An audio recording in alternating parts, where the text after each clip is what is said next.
Oke, langsung saja nih saya akan membahas pinjaman ilegal ada di lapangannya ya. Karena banyak sekali ya pertanyaan yang mengenai tentang DC, ada lapangannya, ada di mana gitu.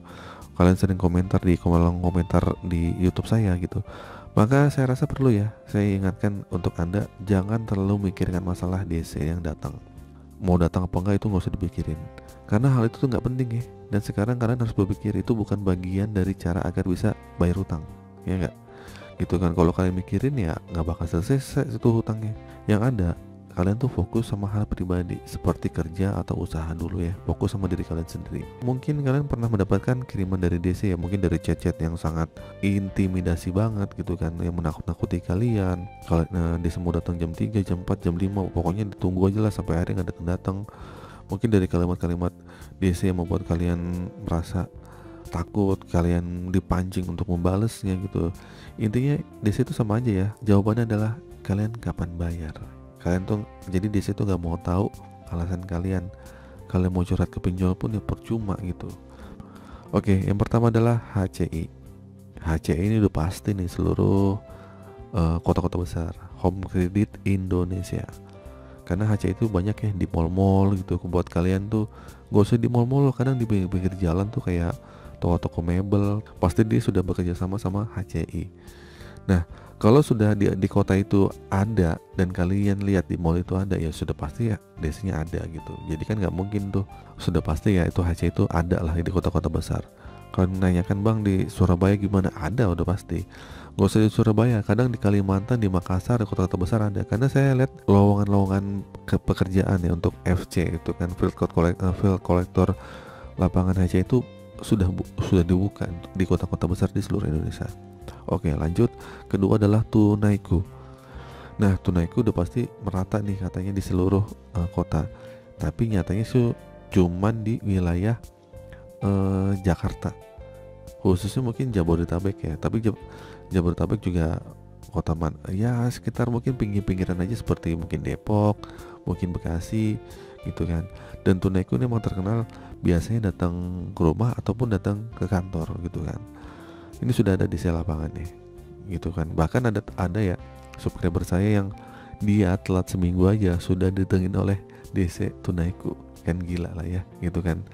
Ya baik sih mungkin datang ya gitu kan. Biasanya DC-DC yang datang itu baik-baik lah ya gitu kan. Tapi ada juga yang marah-marah teriak oknum gitu kan ya, cuman itu ya itu nggak usah dipikirin lah. Mungkin 1000 dari 1 orang ada DC yang seperti itu, tapi rata-rata DC itu santai ya, karena mereka sebenarnya takut gitu, takut juga sama kayak kita.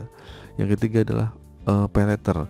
Nah ini semua paylater nih seperti Shopee paylater, Indodana paylater, pokoknya ada paylaternya ini ada, tapi random itu tapi cuman sekitar di daerah Jabodetabek aja ya. Yang keempat ini adalah Aku Laku. Nah, Aku Laku ini sudah pasti ya, sudah merata seluruh di kota-kota besar.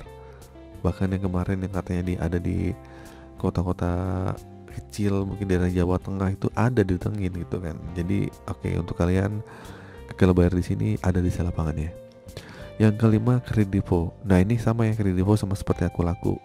Kredivo ini merata di seluruh kota-kota besar nih. Ya nggak usah diragukan lagi lah, Kredivo ini udah pinjol kelas kakap ya, pinjol kelas lama juga. Jadi otomatis DC-nya pun udah makin banyak. Yang keenam adalah Kredit Pintar. Kredit Pintar ini hanya sebatas di Jabodetabek aja ya gitu. Jakarta mungkin banyak, tapi Kredit Pintar juga kemarin dilaporin katanya di Bekasi ada gitu kan. Terus di daerah Karawang juga ada, tapi ya ini random ya gitu kan.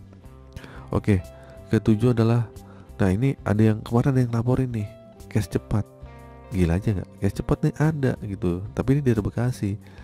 Tapi saya pikir ini nggak ada di lapangan ya, ternyata ada juga gitu. Apakah sih di lapangan ini kadang yang pihak ketiga ini dia bisa megang beberapa aplikasi ya gitu kan. Bahkan kemarin katanya pernah ditelaporin mau cash ada gitu. Saya pikir nggak ada, ternyata ada gitu kan.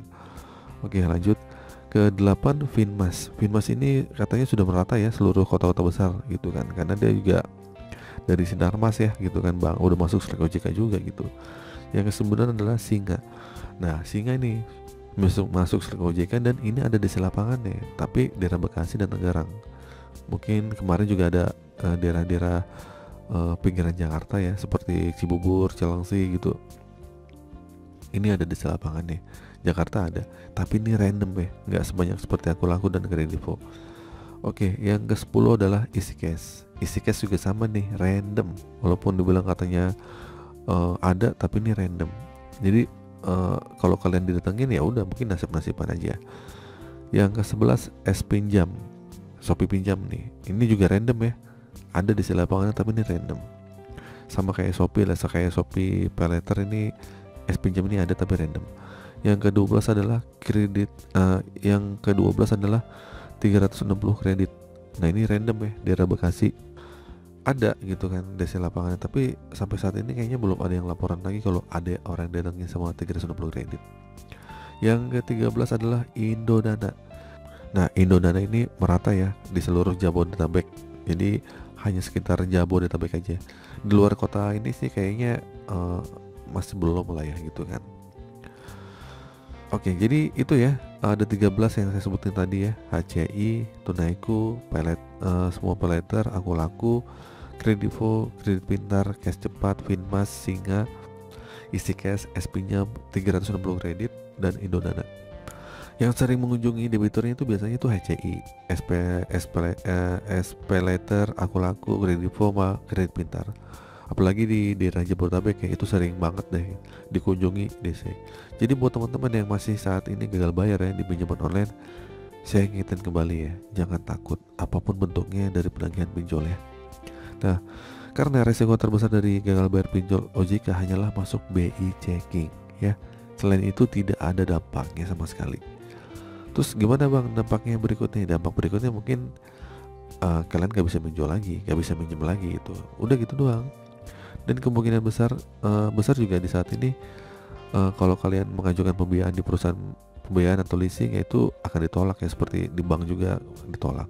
Nah, seperti yang kalian tahu ya, DC ini memang sudah ditugaskan untuk mengunjungi debitur yang belum bisa melunasi pinjaman. Tujuannya ya cuma menagih kapan bayar gitu. Ya DC ini kan akan mendatangi alamat di mana tempat kalian tinggal. Dan itu pokoknya jadi tugas mereka. Jadi buat kalian yang nggak perlu takut ya hadapin, karena kalian cuma menghadapi orang yang lagi kerja doang gitu kan. Jadi kalian nggak perlu terlalu mengkhawatirkan masalah DC datang atau enggaknya. Gak usah ditanyain, gak usah dicari-cari, ya nggak? Kalian ngapain jadi DC? Biar DC yang ganti kalian. Oke, jika mereka datang, respon dengan baik ya. Selain mereka baik-baik aja, masalahnya DC punya kontak darurat nih, atau menghubungi nomor telepon kantor. Dan itu masih dibenarkan ya, karena mereka ingin menanyakan dan mendapat informasi. Tapi berhubung nomor kalian tidak aktif, mungkin gak bisa dihubungi, maka dari itu mereka akan menghubungi kontak darurat atau ke tempat kerja, kecuali jika melakukan pencemaran nama baik. Nah itu bisa dilaporin. Nah saat ini juga banyak DC pinjol ilegal yang melanggar aturan, yang berupa fitnah ke tempat kerja dan sebagainya. Kalau ilegal itu gak usah diragukan lagi lah gitu kan. Oke, itu saja teman-teman beberapa pinjaman online yang ada di lapangan terbaru di tahun awal 2023 ini. Semoga info ini bermanfaat. Akhir kata, assalamualaikum warahmatullahi wabarakatuh.